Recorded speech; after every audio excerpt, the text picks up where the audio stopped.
Peço que possamos abrir a nossa Bíblia. Vamos concluir tudo que já aconteceu aqui com mais uma parcela do que Deus tem pra gente. Abramos a Bíblia lá em Lucas, capítulo 10. Lucas, capítulo 10. Vamos no versículo 25 e vamos ler até o 37. Amém?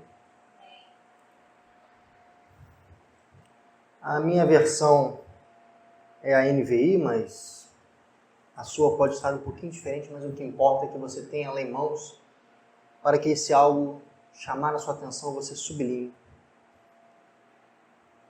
Lucas 10, versículo 25. Amém? Certa ocasião, um perito na lei levantou-se para pôr Jesus à prova e lhe perguntou: Mestre, que farei para herdar a vida eterna? O que está escrito na lei? Respondeu Jesus.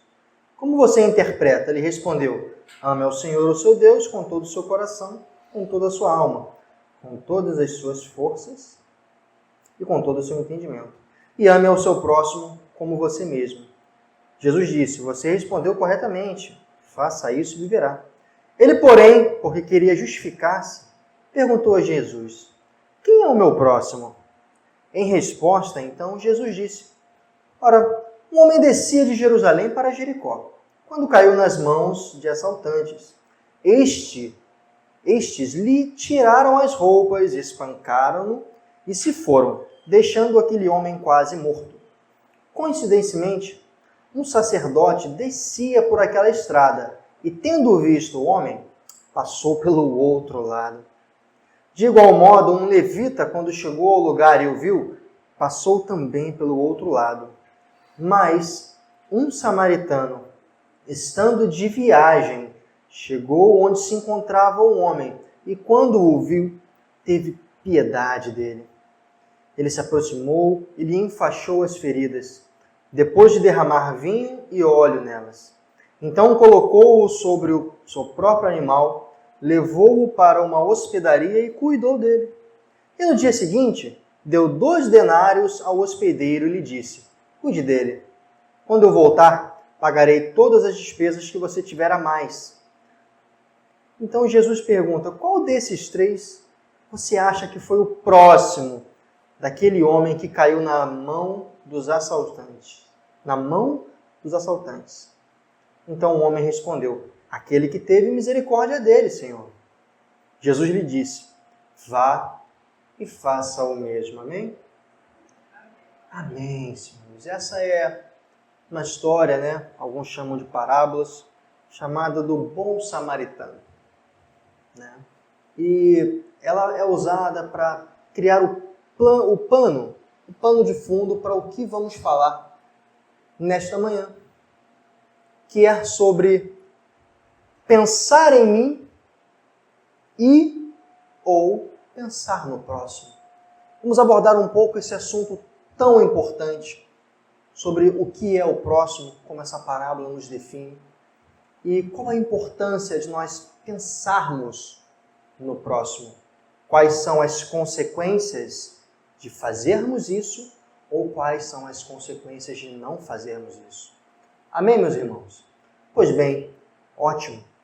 É muito interessante que tem alguns detalhes nessa passagem que nos transmitem tesouros.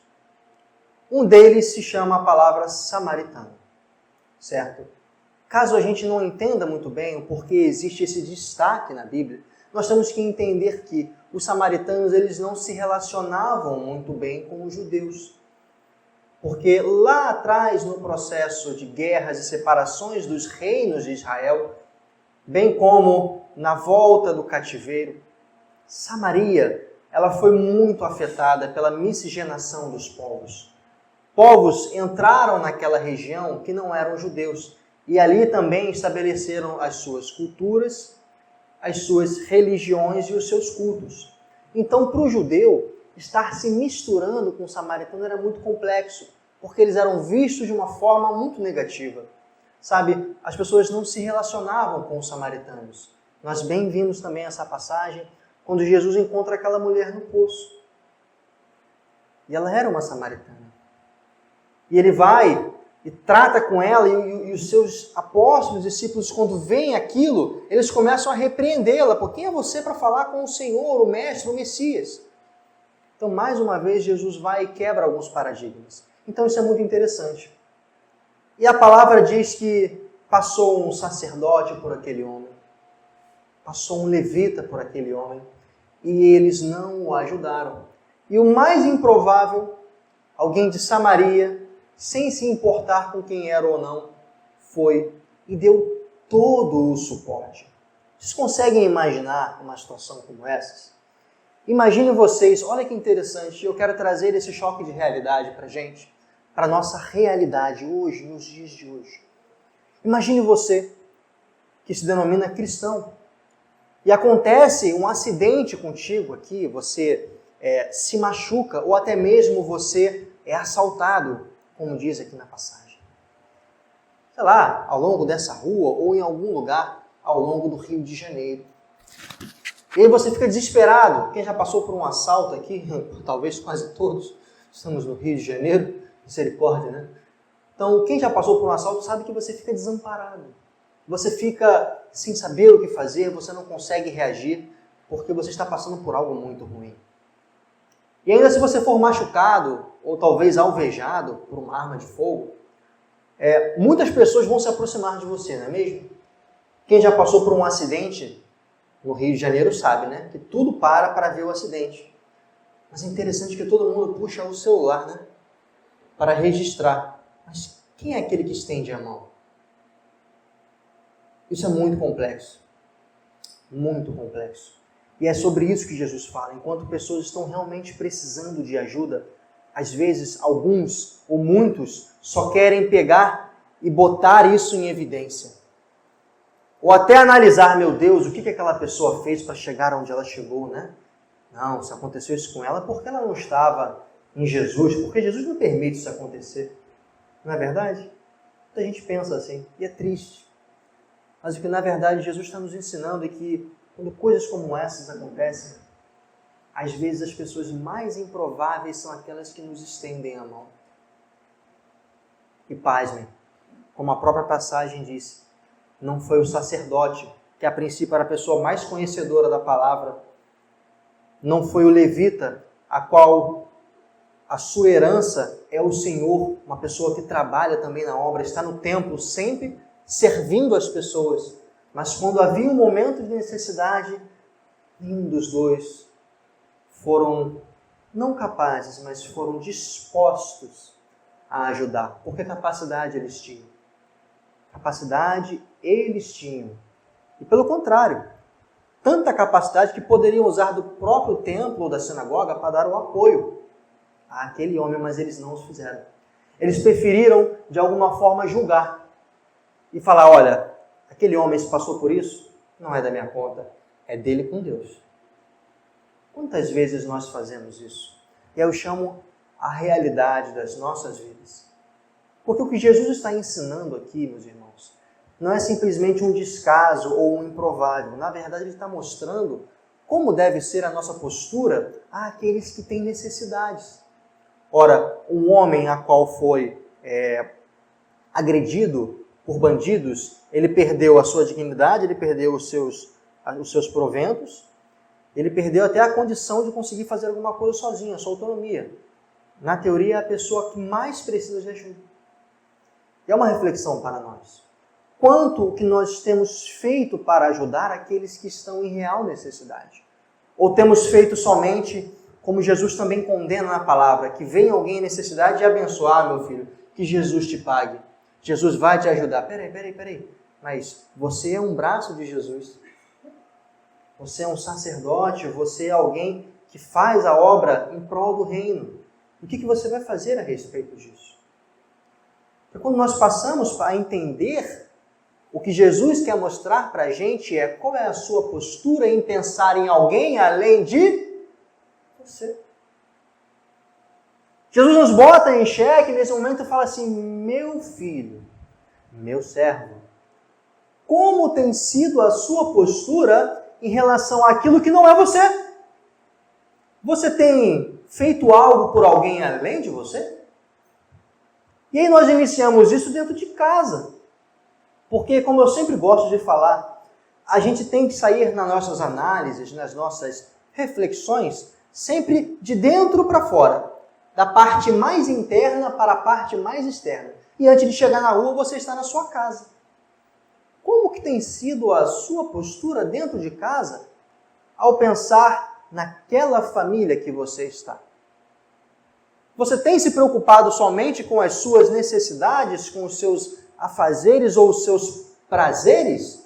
Ou você tem sido um elemento capaz de fornecer energia, entregar ou somar forças para que aquilo vá para frente de uma maneira mais leve? É sobre isso que Jesus está falando aqui nessa parábola. É sobre isso que estamos desenvolvendo nessa manhã. Quanto eu, como uma pessoa que se diz que ama a Deus acima de todas as coisas e ama ao próximo como a si mesmo, quanto que eu tenho realmente amado ao próximo?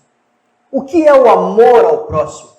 É só não fazer aquilo que você não gostaria que fizesse contigo? O Senhor pergunta isso a nós nessa manhã. Nós vamos escorrer sobre algumas passagens para tentar entender. Essa já foi o norte. Quem é o próximo? Mas e como fazer pelo próximo? O que eu tenho que fazer? E se eu não fizer, o que me acontece? Está tudo certo? Está tudo errado? Vamos ver. Gálatas 5,14 diz, porque toda a lei se cumpre numa só palavra. Nesta, amarás ao teu próximo como a ti mesmo. Aqui nós já temos um pequeno resumo do que se resume a lei. Do que se resume Jesus. Amar ao próximo. Uma vida em que nós não amamos, não servimos, não nos sacrificamos e abrimos mão de alguma coisa, não é uma vida com Jesus. Quero chamar a atenção a você nessa manhã por isso. É isso que o Senhor quer nos chamar a atenção. Uma vida sem amor ao próximo, não é uma vida com Jesus, porque nisso se resume a lei. Caramba, começou a ficar estranho. Então será que eu tenho que, quando eu penso em Jesus, eu penso somente em mim? Quando eu venho à igreja, quando eu dobro os joelhos no meu quarto, eu estou clamando e pedindo, intercedendo só por mim? Será que eu estou fazendo isso da forma certa ou será que isso é um egoísmo de minha parte? Meu Deus. Meu Deus. Jesus responde a um doutor da lei sobre essa situação, desafiando ele a quebrar a definição de quem é o próximo. Porque o próximo, meus irmãos, e aí vem a segunda parte disso. O próximo não só é aquele que a gente ama, não é só aquele que anda conosco. Como o nosso missionário Duda falou, muitas vezes o próximo é o nosso inimigo. O quanto que você tem zelado por essas pessoas? Você está só ajudando ou amando aqueles que te amam? Jesus disse que isso é fácil, né? Amar quem te ama é muito fácil. Até os hipócritas e os gentios fazem isso, diz o Senhor.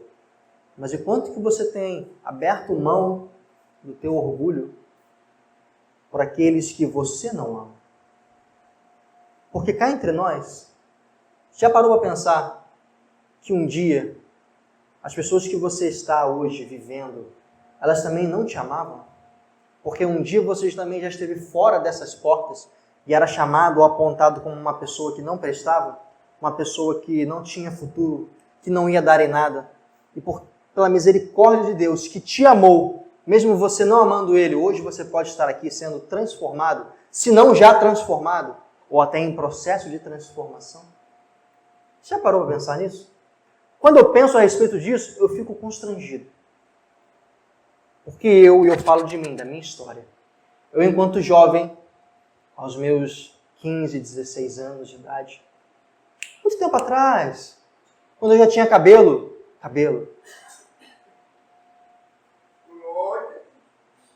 eu olho para trás e vejo aquele jovem paulino, eu tenho vergonha.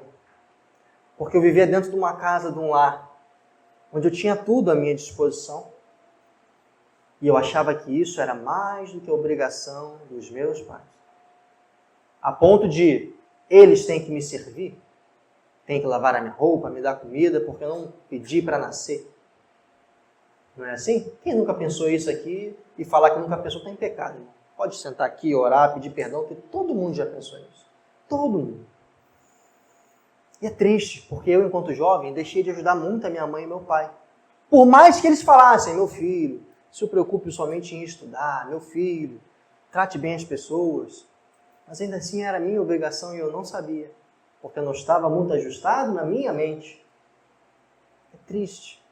E precisou eu quebrar a cara algumas vezes na vida, tomar alguns choques de realidade para descobrir que o sentido da vida não se resume a mim, se resume ao que eu posso fazer por alguém. Imagine um mundo onde cada um se preocupasse em servir o próximo. Seria um mundo interessante. Mas eu não preciso pedir para você imaginar como é um mundo onde cada um só pensa em si, porque esse é o nosso mundo. Você não precisa imaginar, é só você abrir o seu olho e olhar em volta. Meu Deus, será que é isso que se resume o pedido de Jesus para a terra? Será que é isso que Ele quer que nós façamos em prol do seu reino? Cada um constrói seu castelo e vamos lá ver quem bota o muro maior, vamos ver quem bota o tijolo mais bonito, quem tem um embolso mais lisinho, quem tem um fundo preto ou cinza, ou branco. É guerra do pano preto com a guerra do pano branco. Meu Deus, gente, o que está acontecendo? Será que a gente está lendo a Bíblia? Será que a gente está lendo a Bíblia? Porque isso aqui que eu li para a gente está na Bíblia.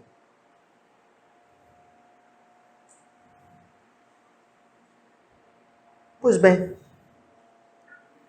o Antigo Testamento, lá atrás, ele não é diferente do Novo Testamento. O que hoje nós levantamos o peito e estufamos para falar, não, agora estamos no tempo da graça, a nova aliança. Mas Jesus já veio para falar assim, olha só, eu vim cumprir a lei. E a lei se resume no amor. Não. Olha como é que era o Antigo Testamento. Não. Era o pessoal pegando fogo, abrindo fenda, caindo. É urso devorando os outros. Não, esse negócio de amor não tem no Antigo Testamento. Eu falei, não. Então vamos lá ver o que está escrito em Deuteronômio 15. Para ver se não fala exatamente do que estamos falando aqui sobre o amor ao próximo. Vamos ver. Deuteronômio 15, a partir do versículo 7. Diz assim, se houver algum israelita pobre em qualquer das cidades da terra, que o Senhor, o seu Deus, dá a vocês, não endureçam o coração, nem fechem a mão para esse irmão. Ao contrário, tenham mão aberta e emprestem-lhe liberalmente o que precisar. Mas cuidado, que nenhum de vocês alimente este pensamento perverso. O 7º ano, o ano do cancelamento das dívidas está se aproximando. Eu não quero ajudar o meu irmão pobre, porque ele vai ser perdoado, né? Ele poderá apelar para o Senhor contra vocês, e vocês serão culpados desse pecado. Deem-lhes, então, generosamente e sem relutância no coração, pois por isso o Senhor, o Deus de vocês, os abençoará em todo o seu trabalho e em tudo que vocês fizerem. Espera aí, deixa eu ver se eu entendi então. Eu preciso ajudar sem olhar a quem? Sim. Eu preciso ajudar sem esperar nada em troca? Sim. Pô, mas isso é difícil, né? Eu sei. Jesus falou que era difícil.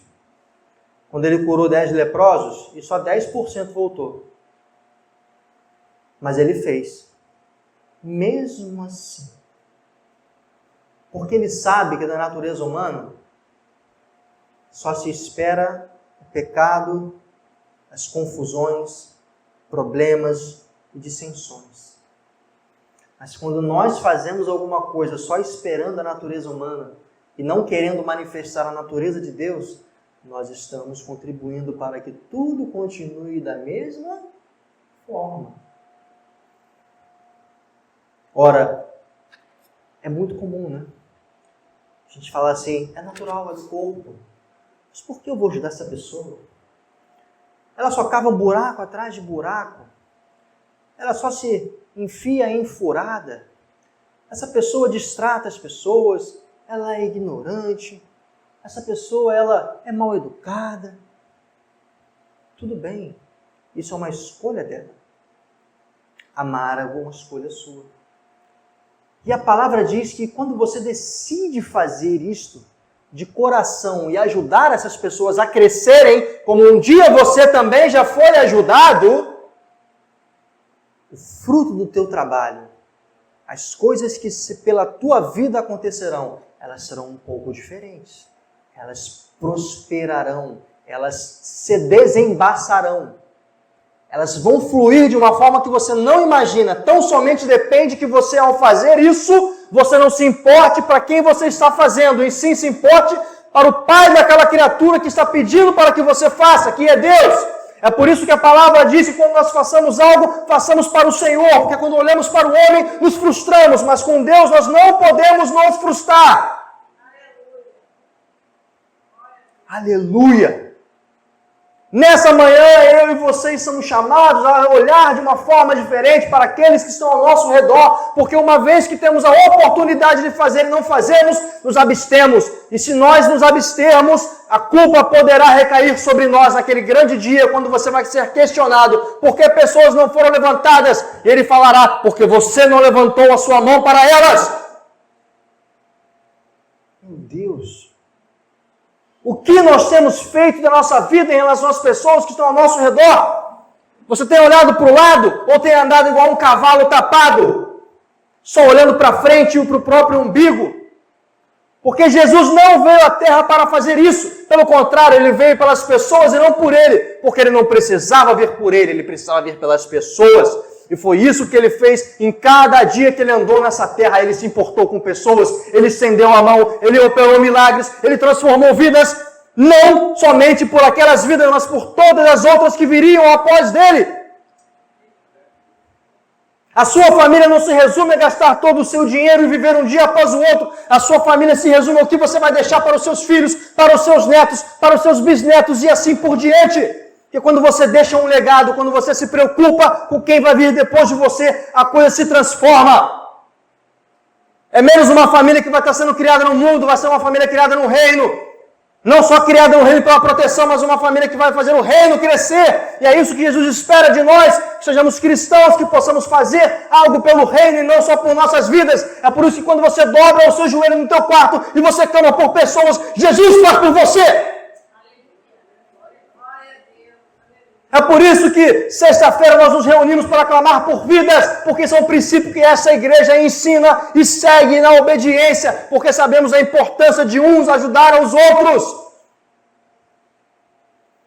Em Eclesiastes diz que melhor é o trabalho de dois do que um, porque quando um se cair, o outro pode levantar, estender a mão para levantar aquele que caiu.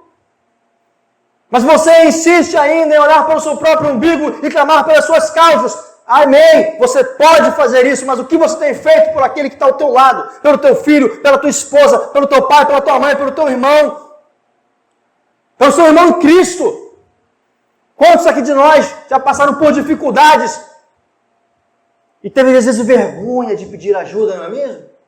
Eu quero chamar a atenção de você sobre isso, porque não é demérito nenhum falar que está passando por alguma coisa, pelo contrário, é isso que o Senhor espera. Por isso que Ele fala que nós devemos confessar os nossos pecados uns aos outros, não é por fofoca, mas para que um possa ajudar o outro. Mas se não souber, como vai ajudar? E você insiste em deixar a tua boca quieta, você insiste em se calar, você insiste em sofrer sozinha, quando na verdade a solução pode estar ao teu lado. Pessoas passaram por diversas coisas em suas vidas, passaram pela provação, passaram pelo vale, passaram pela bênção, passaram pela derrota, e isso é para a glória e honra do nome de Jesus, porque a tua vida pode transformar as pessoas. E se você não crê nisso, você não pode continuar esse dia daqui para frente. Não pode, meu irmão. Não pode. Não pode. Eu quero falar algo muito pessoal para vocês, porque vocês sabem da história que aconteceu comigo.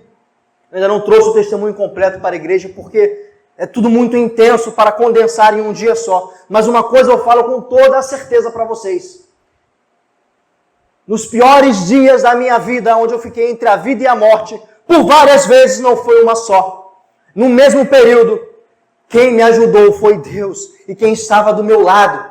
Sabe por quê? Porque na minha condição eu não conseguia nem enxergar. Eu fiquei sem conseguir enxergar por 4 dias. Somente no 4º dia eu consegui abrir os olhos e o que eu vi foi cinza. O que eu vi foi turvo, de nada adiantava. Ali eu aprendi a depender de Deus e entender que quando eu tenho alguém ao meu lado, eu consigo ir além. Porque se sozinho fosse, eu não conseguiria dar um passo sem saber onde eu estou.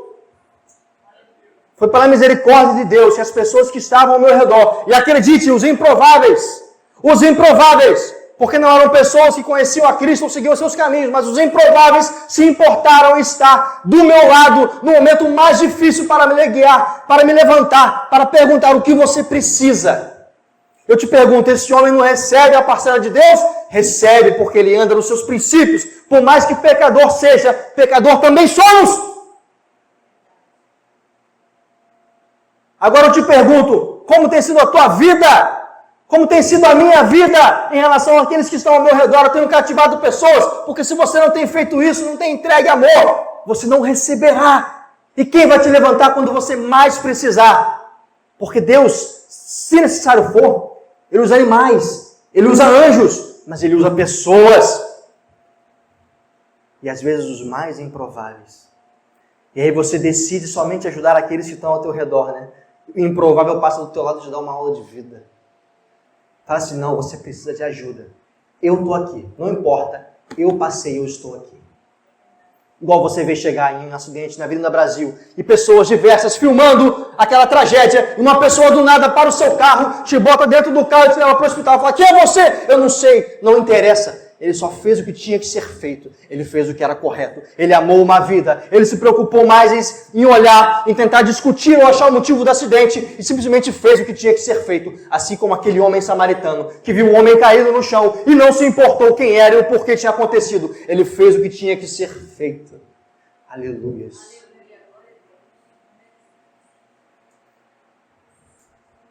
O que nós temos feito? O que nós temos feito? Temos olhado para baixo? Ou para frente? Olha que interessante, né?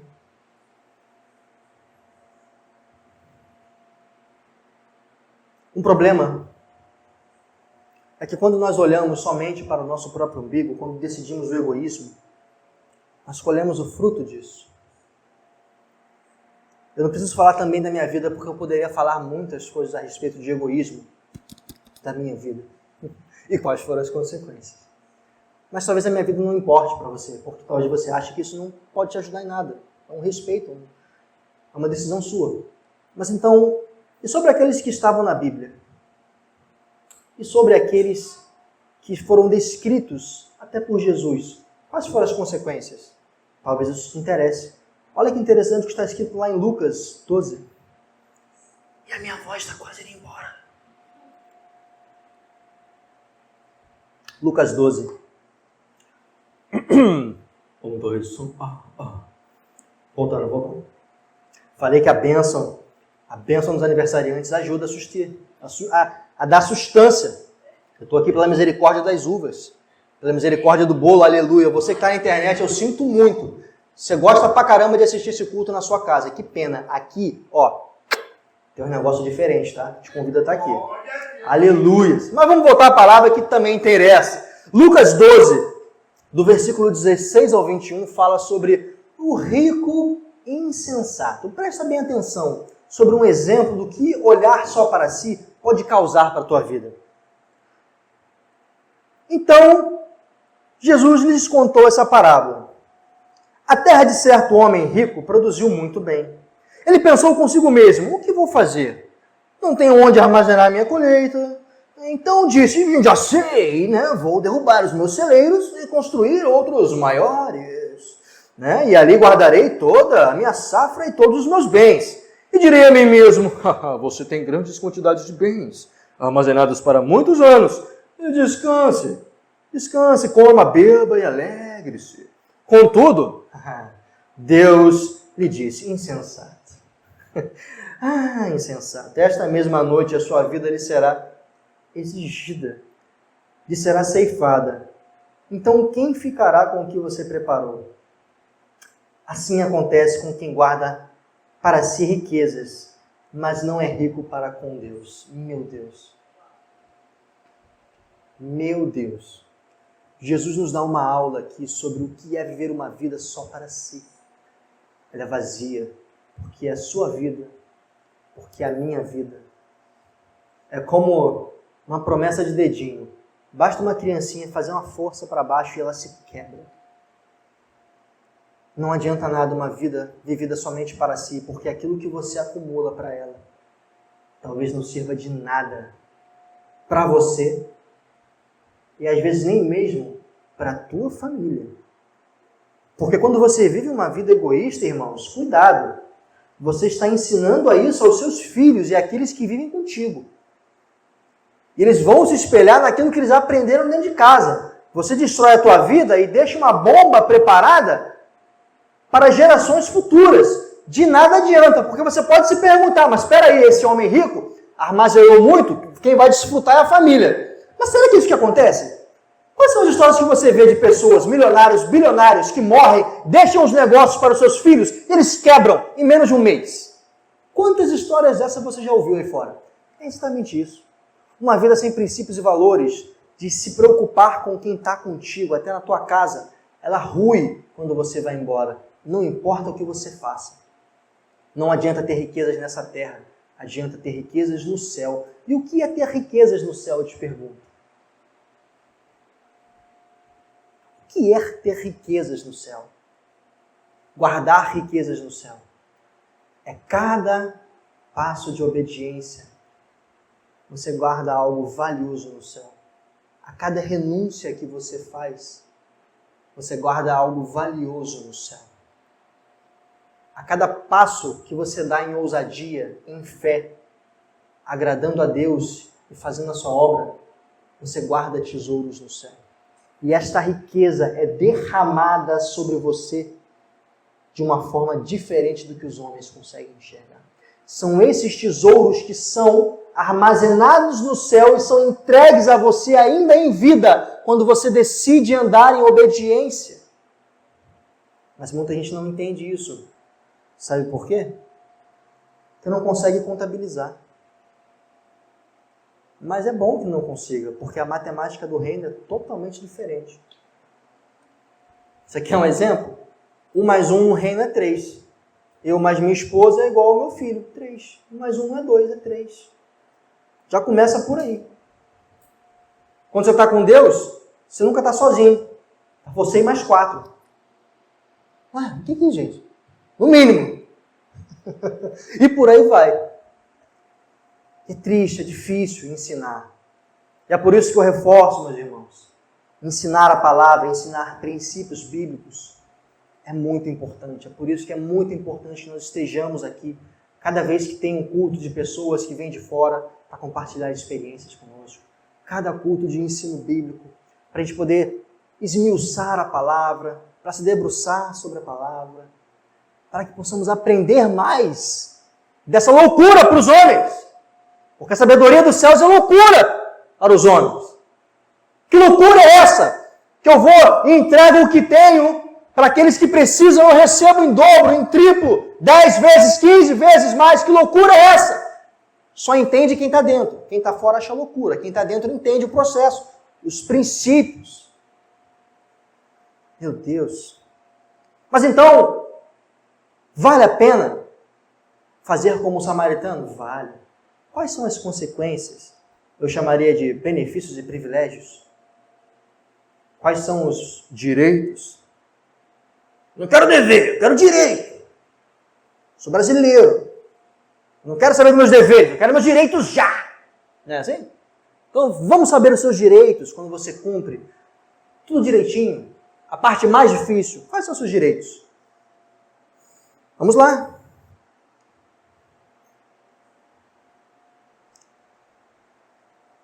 Provérbios 19 diz: Quem empresta e se compadece aos pobres, empresta ao Senhor. Pense, o que é você dar aos necessitados e receber de Deus, o dono do ouro e da prata, de toda a ciência, dos céus e da terra, e dos mares também. Pense o que é você ser retribuído com aquele que tem a maior capacidade que você possa imaginar. Começamos por aí, mas isso é só um versículo. Eu quero algo com mais substância. Tudo bem. Mateus 25 diz, a partir do versículo 35, a partir do versículo 34. Então o rei dirá aos que estiverem à sua direita: venham, benditos do meu Pai, recebam como herança o reino que lhes foi preparado desde a criação do mundo. Pois eu tive fome e vocês me deram de comer. Tive sede e vocês me deram de beber. Eu fui estrangeiro nesta terra e vocês me acolheram. Eu necessitei de roupas e vocês me vestiram. Eu estive enfermo e vocês cuidaram de mim. Estive preso e vocês me visitaram. Então os justos lhes responderão: mas Senhor, quando que te vimos com fome e te demos de comer? Ou com sede e te demos de beber, Senhor? Quando te vimos como estrangeiro e te acolhemos? Ou quando estiveram necessitado de roupas e te vestimos? E no 40, ele diz: digo-lhes a verdade. O que vocês fizeram a alguns dos meus menores irmãos ou pequeninos, a mim vocês fizeram. Pense o que é ser um colaborador de Deus. Pense o que é ser remunerado por Cristo. Meu amigo, quem entende um pouco de empresa privada, pense o que é receber um PL divino, meu amigo.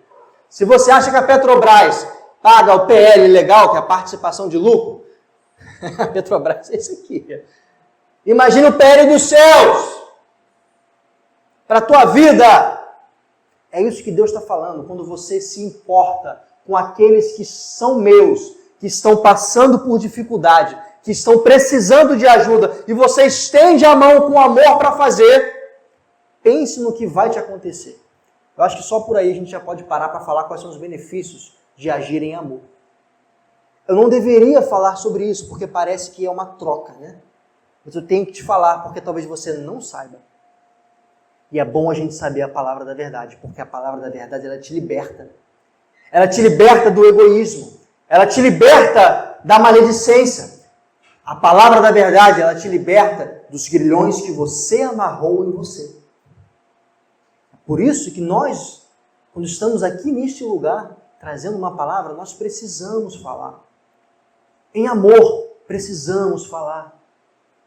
E quem não sabe, às vezes não faz. Às vezes não faz. Servir, mesmo em dificuldades, te traz propósito e bênção. Uma vida com Cristo é uma vida de servidão. Deus não precisa de você, mas aqueles que são seus, com certeza precisam. Ou você acha que você veio à Terra só para sugar as energias e a paciência e os cabelos do seu pai ou da sua mãe? Pelo amor de Deus. Não é isso. Se você vive dessa forma, você está vivendo de uma forma equivocada, de acordo com Jesus Cristo. Por fim, somos chamados a fazer a diferença.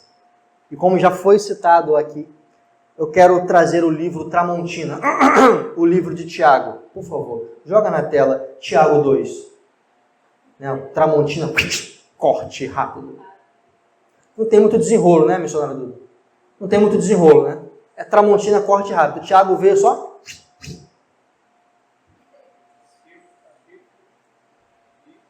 curto e grosso. Sublime. Abra sua Bíblia em Tiago, para que nós possamos encerrar esse culto. Se você tiver coragem, você vai sublinhar. Se tiver coragem. Tiago 2, versículo 14.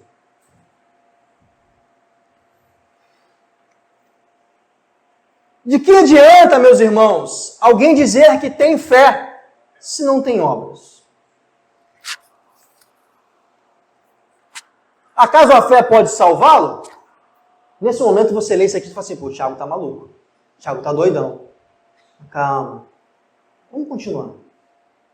Se um irmão ou uma irmã precisar de roupas e do alimento de cada dia, e um de vocês lhes disser, vá em paz, vá, aqueça-se e alimente-se até satisfazer-se, sem, porém, lhe dar o que necessita, do que adianta?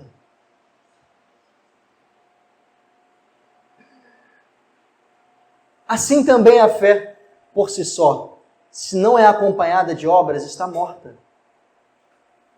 Contudo, alguém dirá, você tem fé e eu tenho obras. Mostre-me a sua fé sem obras e eu mostrarei a minha fé pelas obras. Você crê que existe um só Deus? Muito bem.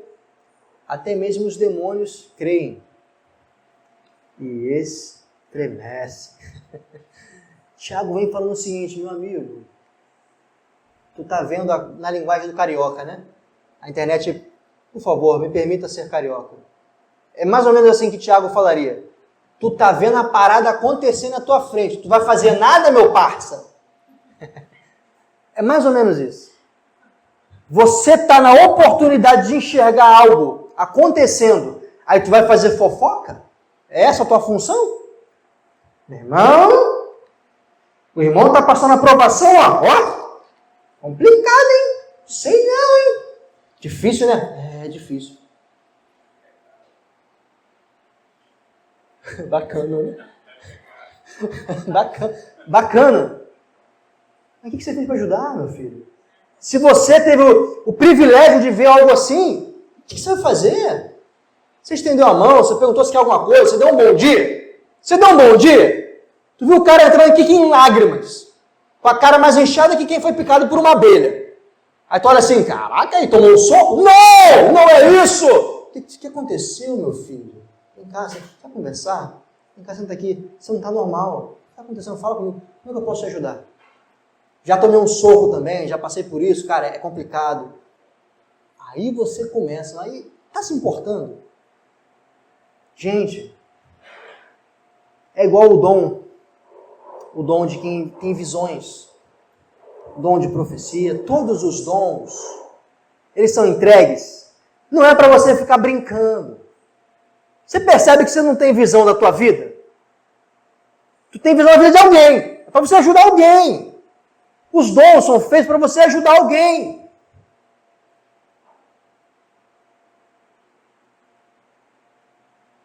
Não fazer fofoca. Não é para falar que você é sinistrão, que está na unção. Eu estou no óleo. Porque hoje eu vi. Meu amigo, o que você viu, entrega para a pessoa que você viu. E vida que segue. É a respeito disso que estamos falando aqui. Quero que você se coloque de pé para que possamos encerrar.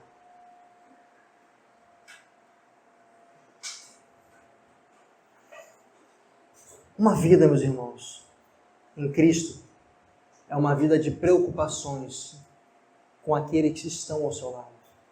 Uma vida em Cristo é uma vida de serviência, de serviço, para ajudar as pessoas, porque Cristo vai te suportar, Cristo vai te levantar, Jesus vai transformar a tua vida, mas isso é só o começo. Depois de todos os ajustes, é hora de seguir. Eu acho muito legal o exemplo do carro. Quando você compra um carrinho velho, machucado, né? Você pega ele, você não ajeita, né? Troca pneu, pinta, aí mostra para a mulher, meu Deus, vamos, aí cheirinho para cá, cheirinho para lá, passa veja multiuso, limpa o carro inteiro, quer pintar de rosa, de lilás, tons pastéis, né? O homem cuida de fora, a mulher cuida de dentro, né? Glória a Deus, cada um com as suas habilidades. Mas depois que está tudo prontinho, está lindo, o carro é para quê? É para botar de troféu? e falar assim, eu tenho um chevetão de colecionador. Eu tenho um Fuscão 1937. Nem sei se o Fusca estava em 37, né? 1950. Com certeza estava. A primeira edição, maravilhoso, tá aí. Cadê ele? Não, ele está em casa. Deixa eu ver o carro. Não, vamos lá em casa. Não, o carro não é para andar. Traz ele aqui, cara. Não, ele não funciona. Então você não está cuidando dele, né? Não está andando, não está cuidando dele, né? Como assim? Que isso, meu irmão? Pô, calma aí, pô. O carro é para andar.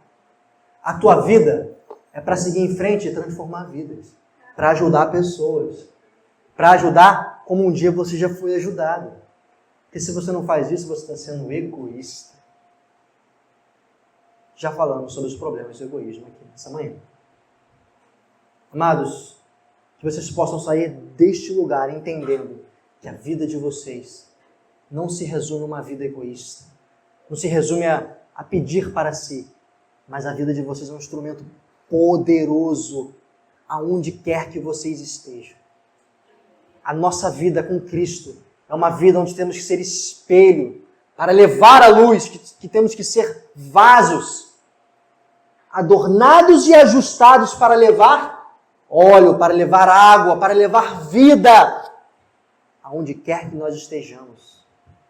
Que em nome de Jesus vocês possam sair desse lugar buscando sensibilidade no Espírito Santo. Como vocês podem contribuir na vida de alguém. Como vocês podem contribuir amando, dando um abraço, elogiando, ajudando. Porque uma vida de contribuição, uma vida em amor, não significa ao financeiro. Significa o quanto você se importa com alguém, quanto você investe tempo com alguém. Quando você pega o seu telefone, ao invés de ficar vendo um monte de besteira, você disca um número e liga para a pessoa, como você está? Como foi o seu dia? Como foi a sua semana? Isso é uma vida em amor, irmãos.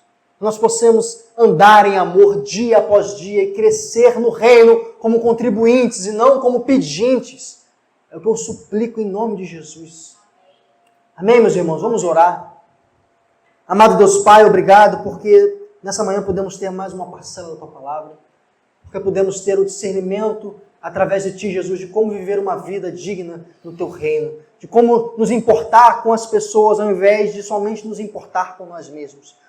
Que nós como igreja clamamos a Ti, Senhor Deus, que através do Teu Espírito Santo nós possamos ser impelidos, impulsionados a agir em fé e em amor para cada um daqueles que estão ao nosso redor. Que nós possamos ter o entendimento e ser incomodados pelo Espírito Santo que estamos sendo egoístas e como devemos ajudar as pessoas. Que nós possamos buscar em Ti, Pai, sensibilidade para entender a necessidade do próximo e entregar a Ele aquilo que Ele precisa, sem olhar a quem e sem olhar o porquê, ou pedindo algo em troca, amado Deus. Que nós possamos ser assim como o Senhor foi, Pai, naquele momento em que somente um leproso voltou, nós possamos amá-lo ainda assim e também amar os 9 que não fizeram, sabendo que a nossa recompensa vem de Ti, Pai, sabendo que fizemos por Ti e não por aquelas pessoas, porque recebemos algo de Ti e entregamos de graça, amado Pai.